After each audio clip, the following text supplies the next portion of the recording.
비록 아이는 죄의 결과로 죽지만은 그러나 천국에서 영생을 누린다는 다윗의 부활 신앙을 구약 신경에서 전혀 예견치 않은 곳에서 보게 되는데요. 다윗의 이런 담대한 믿음이나 행동은 천국에 대한 믿음의 바탕을 두고 있습니다. 3000년 전에 보는 부활 신앙을 가지고 행동하는 다윗을 우리가 보고 있어요. 다윗과제의 네 번째 시간, 뉴 비기닝, 새로운 시작입니다. 사무엘하 12장 봉독했습니다. 우리가 살다 보면은 좋은 일도 많이 일어나고 또 나쁜 일도 많이 일어납니다. 그런데 오늘의 주제는 나쁜 일입니다. 우리 삶 가운데서 여러분이 가장 슬프고 견디기 힘든 일 무엇일 것 같아요? 가족의 죽음. 네, 맞습니다. 가족의 죽음인데 상황에 따라서 조금씩 달라지긴 하지만은 그 조사 결과에 의하면요, 스트레스 지수 100이 있어요. 100. 만점입니다. 스트레스 만점. 뭘까요? 네, 배우자 사명이라고 합니다. 네. 그리고 그 다음으로는 73점짜리가 있는데 이혼이에요. 네. 그 다음에 그 다음에는 또 10점 낮은 63점짜리가 세 번째 순위인데 자녀 사망. 네. 자, 얼마 전에 아내를 먼저 보낸 제 두 동생 아시죠? 한 동생은 씩씩하게 잘 살고 있는 것 같지만은 또 한 동생은 아직도 충격과 슬픔을 극복하지 못하는 것 같아서 마음이 굉장히 무겁습니다. 그런데 누가 저한테 똑같은 질문을 한다면은 저는 배우자 사망은 이건 끔찍한 얘기도 하고 싶지 않고, 네, 저한테 물어보면 자녀 사망이라고 대답하는데요. 여러분, 저는 성경에 욥이 겪었던 환난 다 겪고 그보다 좀 더 겪었습니다. 그리고 극복한 체험이 있기 때문에 그때 느꼈던 그 아픔과 슬픔들을 기억하고 있어서 자녀 사망 63점이라는 낮은 점수에 동의할 수 없어요. 왜냐하면 자녀 사망이 가장 큰 아픔으로 느껴지는 색다른 체험이 저한테 있었기 때문입니다. 이 서베에 응하는 사람들, 물론 동서양의 차이도 있고 서양은 자녀 사망이 동양보다 좀 약한 것 같아요. 네. 아마 문화의 차이 아닐까 싶어요. 근데 사실 제 주위에 그 자식의 죽음을 끝까지 극복 못하는 부모도 있어요. 또 어떤 부부는 극복하고 정상적으로 돌아오는데 10년 가까이 걸리는 걸 보면서 그 우리나라 유명한 속담 있죠. 부모가 죽으면은 땅에 묻고 자식이 죽으면 가슴에 묻는다. 이 속담이 가슴으로 들어옵니다. 저에게는 색다른 체험 잠깐 이제 말씀드리는데, 제가 예전에 그 개발 중이던 쇼핑카트 샘플을 제작하기 위해서 한국에 오래 출장 중이었는데, 근데 어느 날 둘째 딸이 죽어버려요.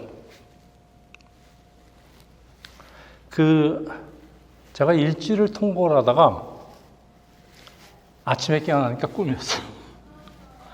근데 아침에 깨어났는데도 계속 울고 있는 거야. 허허 그러면서. 꿈이었구나. 근데 꿈이 얼마나 생생했던지 막 가슴이 그냥 얼얼하고 찢어지는 것 같이 아픈 게요. 굉장히 오래 가더라고요. 그래서 왜 이런 꿈을 꾸게 되었을까요? 이게 꿈이 아니었으면 정말 어땠을 뻔했는가 하는 생각했는데, 아이들하고 이제 출장 중에 오래 떨어져 있다 보니까 너무 보고 싶어서 그랬을 것 같아요. 또 혹은 하나님이 저를 훈련을 시키는데, 훈련 안 시킨 게 없지 않습니까? 제가 모든 걸 겪은 사람인데. 그러니까 이제 좋은 목사가 된 훈련의 과정 중에 욥 보면은 아들이 하루아침에 몽땅 다 죽습니다. 그 많은 아들들이. 그래서 욥에게 주신 환난 중에 저한테 면제된 것이 딱 하나 있는데 이게 자식 사망이에요. 근데 네가 좋은 목사가 되려면 자식 사망도 경험해 봐라. 근데 차마 네 자식을 내가 못 죽이겠다. 꿈이라도 생생하게 한번 느껴보라고 저는 그렇게 받아들입니다. 지금도 그래요. 참 하나님의 놀라운 배려를 저는 그렇게 감사한 적이 없습니다. 제가 많은 꿈을 꿨지만 꿈을 꾸고 나서 깨어나서 하나님께 이렇게 감사한 적은 없습니다. 자, 우리 삶 속에서 일어나는 정말 감당하기 어려운 일 중에 배우자 사망, 이혼이든 별거든. 배우자 사망은 육체적으로, 정신적으로, 영적으로 떠나보내는 거니까 물론 굉장히 아프겠죠. 그렇지만은 이혼도 그렇고 별거도 그렇고요.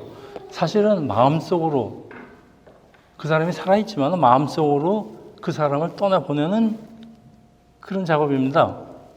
견딜 수 없는 아픔이라고 느껴집니다, 여러분.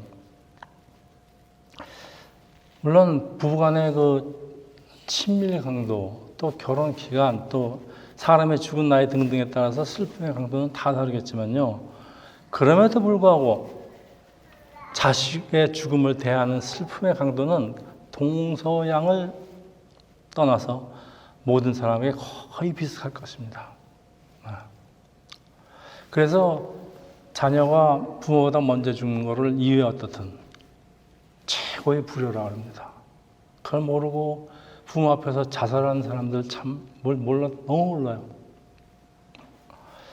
자, 짧지 않은 우리의 삶을 통해서 우리가 원하지 않는 아픈 일들이 일어나는 것은 우리가 어쩔 수 없어요.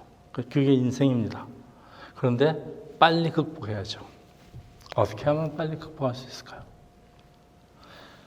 자, 성경은 밧세바 사건 이후에 다윗이 여러 아들을 잃는 것을 기록하는데 제가 알기로 셋입니다. 오늘은 그 첫 번째 죽음입니다. 그래서 그 다윗이 그 슬픔을 어떻게 극복하는지 살펴보겠습니다. 사무엘하 12장 13절에서 14절입니다. 다윗이 나단에게 이르되 내가 여호와께 죄를 범하였노라 하며 나단이 다윗에게 말하되 여호와께서도 당신의 죄를 사하였나니 당신이 죽지 아니하려니와 이 일로 말미암아 여호와의 원수가 크게 비방할 거리를 얻게 하였으니 당신이 낳은 아이가 반드시 죽으리라. 여러분, 반드시 죽으리라. 이 구절이 어디에 또 있습니까? 에덴 동산에서 나옵니다. 네가 이 선악을 구별하는 나무를 먹으면 반드시 죽으리라 그랬습니다. 네. 그러니까 이거는 하나님의 섭리가 그래요. 이거는 하나님이 죽이신 게 아니고요. 죽을 수밖에 없어요. 원어로 여러분 아시죠? 무트, 타무트. 무트가 죽다예요. 타는 엔드예요. 또 무트. 죽고 그리고 죽는다. 그 히브리어의 강제법이 두 번 반복하는 겁니까? 죽고 또 죽으라. 그러니까 죽을 수밖에 없다는 얘기입니다. 네. 네. 옛날 휴대전화기 물에 빠뜨리면은 죽죠. 네. 그러니까 죽게 돼 있어요. 자, 다윗은 용서를 받고 살지만은 왜 아이는 죽어야 할까요? 네. 무슨 죄가 있다고. 근데 반드시 죽는데요. 다윗을 그냥 용서하면 하나님의 공의가 무너진다는 뜻일까요? 어쨌든 죄는 부모가 지었는데 왜 아이가 죽는가? 하나님 하신 일이 과연 후회한가 하는 질문이 나오지만요. 여러분, 우리가 분명히 제가 거듭돼서 반복하는데 아이의 죽음이 아이의 죄가 아니고 다윗이 저지른 죄의 결과지만은 그 아이의 죽는 것이 죄에 대한 벌은 아니라는 사실, 여러분 이거 반드시 기억해야 됩니다. 그래서 죄는 용서를 받아요. 그렇지만 그 누군가는 죄의 열매를 대신 갚아야 합니다. 죄를 지은 것은 사람이지만은 하나님이신 예수께서 왜 십자가에서 형벌을 받아야 되는지, 여러분 그 이유를 잘 설명하고 있습니다. 여러분 성경은 도처에 예수께서 왜 십자가로 달리는지 이렇게 노골적으로 설명은 하지만은 설명을 하고 있어요. 사무엘하 12장 15절에서 18절입니다. 나단이 자기 집으로 돌아가니라 우리아의 아내가 다윗에게 낳은 아이를 여호와께서 치심에 심히 앓는지라 다윗이 그 아이를 위하여 하나님께 간구하되 다윗이 금식하고 안에 들어가 밤새도록 땅에 엎드렸으나 그 집에 늙은 자들이 그 곁에 서서 다윗을 땅에서 일으키라되 왕이 듣지 않고 그들과 더불어 먹지도 아니하더라. 이라만에 그 아이가 죽으리라. 자, 다윗의 분류는 뜻하지 않은 임신으로 이어져서 또 그 과정을 숨기는 과정에서 결국 몇 사람이 죽게 되는 집단 삶으로 발전합니다. 자, 이 과정에서 억울하게 목숨을 잃은 사람들, 가족들, 여러분 많이 보죠? 우리 이태원에서 100 몇 명인가요? 159명 참사도 있고, 무려 참 자기가 잘못 안 했는데 이유 없이 참 많이 죽어요. 그래서 이제 유가족들은 너무 슬프지만은 자식의 사망인데. 근데 그래도 왜 죽었는지 이해할 수가 없어요. 도대체 왜 죽었는지. 그 이해를 했으면 좀 마음이라도 좀 할 수 없구나 그러겠는데. 그 우리에게 닥치는 비극의 이유를 다 알 수 없지만요. 다른 사람의 잘못으로 일어난 비극도 있어요. 그렇지만은 자신의 잘못 때문에 일어나는 비극도 있습니다. 어찌하였든 이 슬퍼하는 사람들을 조금이라도 위로할 수 있는 것은 무엇일까요? 이 사람들을 우리가 어떻게 위로할 수 있을까요? 이유도 모르고 자식이 죽어버리는데, 그 죽음의 원인을 알아내고 그 죽음을 만드는 사람들에게 합당한 벌을 받게 하는 게 그래도 조금이라도 위로가 되는 것 같아요. 근데 세상에서 잘 이루어지지 않습니다. 다 감춰버려요. 그런데 하나님은 간섭하고 벌을 주세요. 하나님은 공평하신 분입니다. 오늘 본문은 사람의 매와 인생의 채찍이라고 표현하는데요. 다윗을 기다리고 있는 것은 그 죄의 열매를 갚는 거예요. 사랑의 매와 인생의 채찍이 기다리고 있어요. 자, 오늘은 그 첫 번째 죽음으로 사람을 하나님 앞에 엎드리게 하는 방법이 여러 가지 있겠지만은 전혀 말하는 사람 외에는 딱 하나밖에 없어요. 그 사람이 가장 사랑하는 사람을 치는 거예요. 하나님이 치심이라고 그랬잖아요. 그래서 부모의 마음을 가장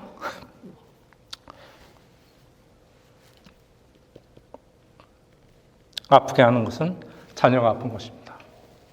여러분 이제 자녀들을 하나씩 이제 가지고 이제 하나 반 가진 사람도 있지만은 여러분 언제 마음이 제일 아파요? 자식이 아플 때죠. 저도 찬호가 아프면 제 마음이 막 그냥 그래요. 부모는 얼마나 아프겠습니까? 근데 자녀 사망이 세 번째예요. 배우자 사망이 100인데 자녀 사망이 63밖에 안 돼요. 저는 동의할 수가 없어요. 이게 이 서양 사람들이 좀 냉정한 데가 있는 것 같아요. 지 가족한테. 자식이 뭐라도 그냥 돈 유산도 안 물려주고 그냥 학교도 혼자 알아가라고. 바뀌었을지도 몰라요. 배우자 사망이 굉장히 밑으로 내려갔을지도 몰라요. 요즘은 배우자 사망의 기쁨 지수가 100인 사람도 있어요. 왜냐면 독약을 타서 죽이는 사람이 있으니까 보험금 타겠다고. 내려갔을지도 몰라요. 요즘은 좀 바뀌었겠죠? 이거 옛날 통계니까. 다윗은 자신의 죄를 하나님께 고백하고 용서를 받지만 그 결과까지 자유할 수 없는 것은 로마서 6장 23절 죄의 싹은 사망이에요. 무트 타무트. 죄에는 사망이라는 값이 있기 때문에 치를 값은 마땅히 치러야 하는 하나님의 공의가 이루어집니다. 여러분. 다윗이 마땅히 죽어야 되는데요. 다윗이 죽으면 재미가 없어요. 다윗이 죽어버리면 그걸로 끝인데 무슨 재미가 있어요. 그러니까 다윗 죄 때문에 죽는 사람은 죄의 열매인 아이인데 다윗 보고 좀 아파봐라 이겁니다. 하나님이 다윗을 인도하시는 하나님의 훈련하시는 과정에 근데 아이는 죽어서 천국으로 가요. 아이는 너무 좋겠죠. 이 세상에서 힘들게 안 살 필요도 없고. 그런데 힘든 사람이 하나 있는 게 다윗은 남아서 이 세상에 남아서 혼자 울어야 됩니다. 참 하나님께서 공의를 이루시는 방법이 여러분 놀랍다고 생각하지 않으세요? 아이는 죄가 없으니까 빨리 데려가요. 이 험한 세상에서 고생하고 사느니. 사무엘하 7장 14절. 그가 만일 죄를 범하면은 나는 내가 사람의 매와 인생의 채찍으로 징계하려니와. 예. 여러분 사람의 매도 맞을 필요가 없고 여러분 인생의 채찍으로 맞으지 마세요. 예, 고집 피우다가 인생의 채찍으로 맞으면 굉장히 아픕니다. 예. 여러분 목사 될 것도 아닌데 괜히 목사 훈련 받을 필요 없지 않습니까? 자, 자식의 죽음을 바라보는 부모가 그러죠. 차라리 내가 죽는 게 낫다. 예, 날 죽여라. 참 우리 삶에서 일어나는 비극 중에 둘째, 여긴 둘째, 셋째도 아니지만 어떤 사람에게는 첫 번째 가장 슬픔이기도 하기 때문에 그렇습니다. 어떤 사람은 자식 사망에 못 견뎌하는 사람들이 내가 여러 봤습니다. 우리 삶에서 일어나는 비극 중, 네, 그런데 사무엘하 12장 20절에서 22절입니다. 다윗이 땅에 일어나 몸을 씻고 기름을 바르고 의복을 갈아입고 여호와의 전에 들어가 경배하고 왕국으로 돌아와 명령하여 음식을 그 앞에 차리게 하여 먹은지라. 그의 신하들이 그에게 이르되 아이가 살았을 때에는 그를 위하여 금식하고 우시더니 죽은 후에 일어나서 잡수시니 이 일이 어찌 됩니까 하니 이르되 아이가 살았을 때 내가 금식하고 온 것은 혹시 여호와께서 나를 불쌍히 여기사 아이를 살려주실지 누가 알까 생각합니다. 전 다윗 보면 어떤 때 보면 깜짝 놀라요. 그 와중에 또 저 생각을 하고 있는 사람. 자, 근데요, 이게 다윗의 이제 엉뚱한 듯 보이는 행위에는 여러분, 하나님이 백성한테 기도를 드리고 또 기도 응답을 받아들이는 자세를 잘 보여주고 있어요. 네, 찬스가 있는 것 같을 때는 아주 달라붙어서 금식하면서 기도하지만요. 여러분 그렇게 기도해야 됩니다. 여러분 원하는 게 있을 때 하나님이 노 그러시면은 네, 딱 받아들입니다. 다윗이 지금 그러고 있지 않습니까? 멋있죠? 다윗은 아기의 병이 자기의 죄로 만미한 것도 잘 알고 있고 선지자로부터 아이가 죽을 것이라는 예고도 이미 받았지만 혹시라도 알아요. 하나님이 불쌍히 여길 수도 있고 하나님이 다윗을 그렇게 사랑하시는데 자비를 베풀 수도 있다고 생각을 합니다. 여러분 우리의 바람과 기도가 다 응답되는 건 아니지만요. 하지만 혹시라도 알아요. 하나님이 용서해 들어주실 수도 있어요. 그건 몰라요. 그건 우리는. 그러니까 우리는 결사적으로 달라붙어서 기도해야 됩니다. 그래서 그런데 하나님이 침묵할 때가 상당히 많아요. 또 기도할 때도 있지만 이게 전부 다 우리 바람대로 되지 않았다 할지라도 하나님 뜻에 순종하는 것이 올바른 기도의 자세예요. 여러분 잘 아시죠? 겟세마네 동산에서 예수님에게도 내 뜻대로 마시고 하나님 뜻대로 합소서. 기도에 대한 응답이 긍정이든 부정이든 아멘으로 받고 감사하는 것이 우리의 자세입니다. 자, 다윗은 사람의 목숨이 하나님께 속한 거라 잘 알고 있는 것 같았는데 오늘 우리가 다윗에게 배울 점이 하나 있는데 우리가 하나님께 언제 매달리고 또 언제 포기해야 되는지 잘 판단합니다. 다윗이 지금 그렇게 합니다. 다윗이 아이가 살았을 때는 하나님의 자비를 구하려고 최선을 다하지만은 아이가 죽고 나니까 내가 할 수 있는 일이 없다. 생명은 하나님께 속한 것으로 자신은 아무것도 할 수 없는 연약한 존재라는 것을 절실하게 깨닫은 사람의 자세인데요. 네, 다윗이 벌써 도가 튀었어요. 과거에 집착하지 않고 여러분 영어로 뭐라 그러는지 아시죠? 과거에 집착하지 말라. 모르시나? Let bygones be bygones. 나를 위해서 내일을 예비하는 하나님을 의지하며 우리가 미래를 향해서 그때부터는 나가야 됩니다. 사무엘하 12장 23절입니다. 지금은 죽었으니 내가 어찌 금식하라? 내가 다시 돌아오게 할 수 있느냐? 그 다음부터 보세요. 나는 그에게로 가려니와 그는 내게로 돌아오지 아니하리라 하니라. 여러분 다윗에게 존재하는 무엇을 발견하십니까? 다윗에게 뭐가 있어요 지금? 다윗은 아무리 슬퍼도 과거에 묶이지 않겠다는 의지가 있어요. 그런데 이거보다 더 중요한 거 뭐 하나 아주 중요한 게 하나 있는데요. 나는 그에게로 가려니와 어디로 간다는 얘기예요? 예, 여러분 다윗 입에서 부활 신앙이 나오고 있어요 지금. 천국에서 아이를 만날 부활 소망이 있어요 지금. 그래서 죽은 사람을 다시 데려올 수는 없지만은 언제가 때가 되면은 나도 죽어서 아이가 있는 곳으로 가겠다 이런 얘기입니다. 부활 신앙 아닙니까? 그건 어딜까요? 천국입니다. 여러분 다윗 때만 하더라도요. 지금부터 3,000년 전 얘기입니다. 우리나라로 말하자면 고조선 저 단군 할아버지 몇 대째 그때 얘기예요. 그리고 구약성경은요. 그때만 하더라도요. 부활신앙이 정립되지 않았을 때입니다. 이 부활신앙, 뭐 천국 이런 개념들은 다 나중에 신학적으로 한참 뒤에 정립된 거죠. 3,000년 전에 부활신앙이 신학이 그렇게 발전하지 않았습니다. 근데 다윗 입에서 지금 부활신앙이 나오고 있어요. 여러분, 다윗이 예수님의 그림자입니다. 다윗의 입에서 나오는 천국에 대한 믿음입니다. 다윗이 아이의 죽음을 비교적 쉽게 극복한 이유가요. 천국이 참 좋은 곳인데 아이가 그곳에서 살게 될 것이다. 네. 네. 그리고 우리 크리스찬이 가까운 친지의 죽음에 좀 담대할 수 있는 이유가요. 우리한테 부활신앙이 있어서 그래요. 단지 같이 살던 사람을, 오래 보던 사람을 떠나버리는 그 이별의 슬픔은 있죠. 그렇지만은 주님의 날에 우리는 모두 천국에서 다시 만날 소망이 있어서 그래요. 비록 아이는 죄의 결과로 죽지만은 그러나 천국에서 영생을 누린다는 다윗의 부활 신앙을 구약 신경에서 전혀 예견치 않은 곳에서 보게 되는데요. 다윗의 이런 담대한 믿음이나 행동은 천국에 대한 믿음의 바탕을 두고 있습니다. 3,000년 전에 보는 부활 신앙을 가지고 행동하는 다윗을 우리가 보고 있어요. 여러분, 우리 이 미국 교회에서 온 지 거의 20년 가까이 돼가지고 15년 이상 됐죠. 네. 참 많은 장례식을 치렀습니다.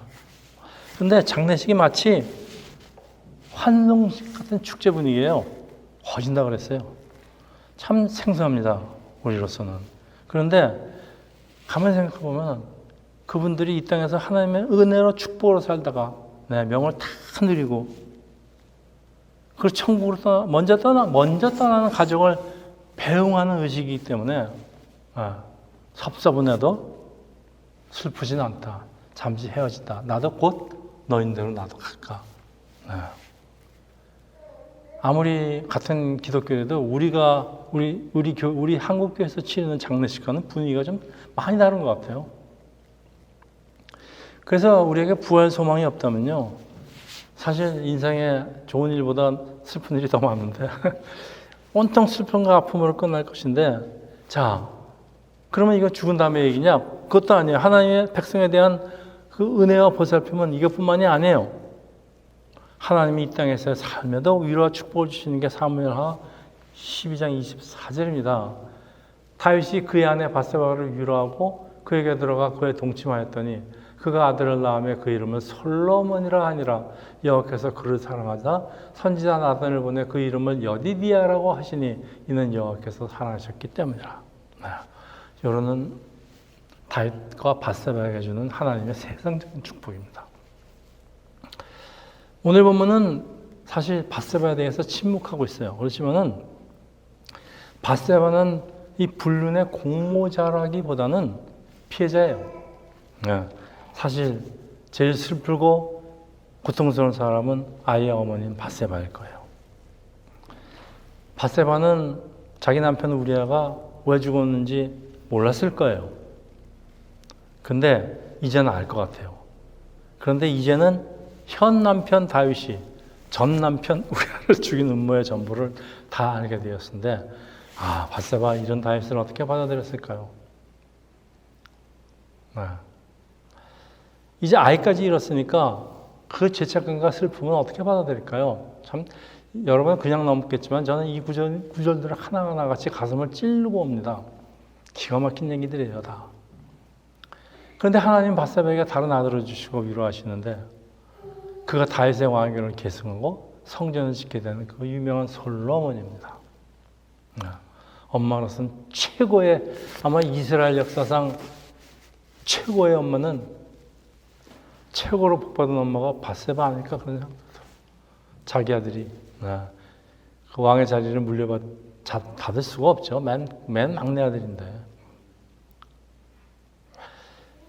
새로 태어난 아이들의 이름은 평화란 뜻이에요. 평안이란 뜻인데 그동안 절대 평안할 수 없었던 바세바에게 주는 하나님의 위로의 은혜고,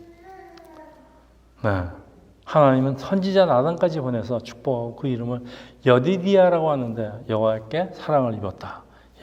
참 바세바 이렇게 보면 참 복 많이 받은 여자예요. 그래서 그럴까요? 인류 역사상 솔로몬보다 더 지혜로운 사람은 없다고 그러는데요. 하나님은 다윗과 바세바에게 솔로몬이라는 아들을 주시고 그 아들들을 축복함으로써 그들을 향한 하나님의 사랑을 확증합니다. 하나님이 다윗의 죄를 용서하신 증거이기도 합니다. 죄의 결과로 고통당하고 있는 사람들을 하나님은 어떻게 사랑하고 위로하시는지 잘 보여주고 있습니다. 우리가 비록 연약하고 잘못을 저지르고 범죄할지라도 우리를 향하신 하나님의 사랑은 변함이 없어요. 그래서 우리 삶 속에 어떤 불행이 찾아와도 끝까지 하나님의 은혜를 구하며 기도해야 됩니다. 결사적으로 매달려야 됩니다, 여러분. 하나님께 원하세요. 기도하세요. 혹시 알아요? 이렇게 들어올지. 그리고 우리가 죄를 고백하고 용서를 받으면 하나님은 그 죄를 더 이상 기억하지 않으시는데 왜 하나님이 기억하지 않는 과거에 우리가 묶여서 괴로워하는 것은 하나님 뜻이 아니에요. 그리고 과거의 상처에 묶여서 아파하고 그런 사람들이 있어요. 괴로워하면서 내 인생은 왜 이럴까? 하나님은 그런 모습, 우리의 그런 모습 절대 보지 원하지 않으세요. 딱 끝내세요. 과거는 과거예요. 이사야 43장 18절 19절 너희는 이전 일을 기억하지 말며 옛날 일을 생각하지 말라. 보라 내가 새 일을 행하리니 이제 나타날 것이라. 우리 백 목사는 이 구절하고 상당히 인연이 있죠.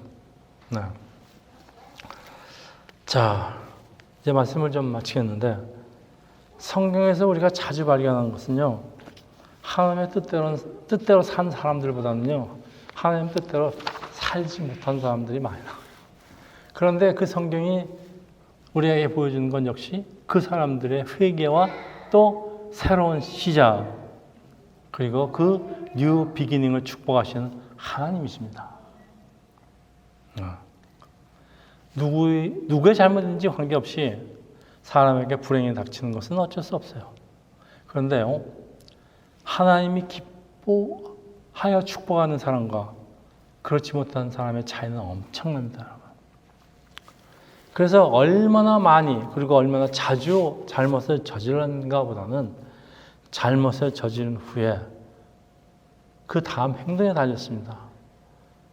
자신이 잘못한지도 모르는 사람도 많고 자신의 잘못을 자꾸 합리화시키는 사람도 많고 다른 사람의 정가하는 사람도 많고, 자, 이런 사람들은 자기의 잘못을 다른 사람한테 자꾸 전가하다 보니까 내 잘못을 뉘우치고 다시는 되풀이지 하지 않겠다는 그런 의지도 없고요.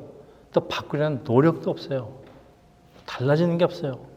잘못은 또 되풀이되고 처음엔 조그만 잘못이 점점 자라서 심각한 잘못이나 범죄로 이어지게 되면서 결국 그 사람 인생에 심각한 문제를 만들게 됩니다. 여러분, 반면에 이 잘못을 인정하고 회개하는 사람들, 여러분, 우리에게 닥친 불행을 하나님의 연단이나 인도하심으로 받아들이고, 저는 하나님의 연단으로 받아들였습니다. 이걸 제가 연단으로 받아들이지 못했으면 저는 결코 견딜 수가 없었을 겁니다. 그래서 이제 새롭게 시작하는 원하는 사람들이에요. 그런데 이런 사람들에게는 하나님의 축복이 항상 있어요. 이에 따른 새로운 시작, 뉴 비기닝이 또 있습니다. 오늘 본문이 보여주는 것은 이런 분에게는 하나님의 축복과 도우심이 있습니다. 여러분, 우리의 삶에도 새로운 미래가 있죠. 그런데 우리가 지나간 과거는 바꿀 수 없기 때문에 닫혀 있습니다. 이 크로즈 엔딩이라고 합니다. 우리의 미래는 활짝 열렸습니다. 오픈 엔딩입니다. 요즘 이걸 뒤집어 보겠다고 타임머신을 만들어서 왔다 갔다 합니다. 과거로 가서 미래를 바꿔보겠다고. 그런데 그럴 필요가 없어요. 하나님이 새로운 미래를 주시는데 뭐하러 과거까지 가서 그 고생을 하면서 바꿉니까? 여기서 강구하면서 노력하면서 바꿔갈 수가 있는데. 그래서 지난 세월 우리에게 있었던 좋지 않은 일들 그냥 훌훌 털어버려. Let bygones be bygones입니다. 그리고 이제는 하나님이 나에게 열어주는 새로운 미래를 향해서 감사하면서 모든 것을 새롭게 시작하는 뉴 비기닝을 주님의 이름으로 축원합니다. 기도하겠습니다. 할렐루야. 아버지, 오늘 다윗이 어떻게 그 극한 슬픔을 극복하는지 우리 오늘 본문을 통해서 배웁니다. 우리 삶의 때때로 다 찾아오는 슬픔, 아픔, 그때마다 우리 이 모든 힘든 일들을 우리 생명의 주 되시는 예수께 맡기고 오직 예수님만 붙들고 살아가는 세상께 형제 자매들 되기를 기도합니다. 예수 이름으로 기도합니다. 아멘.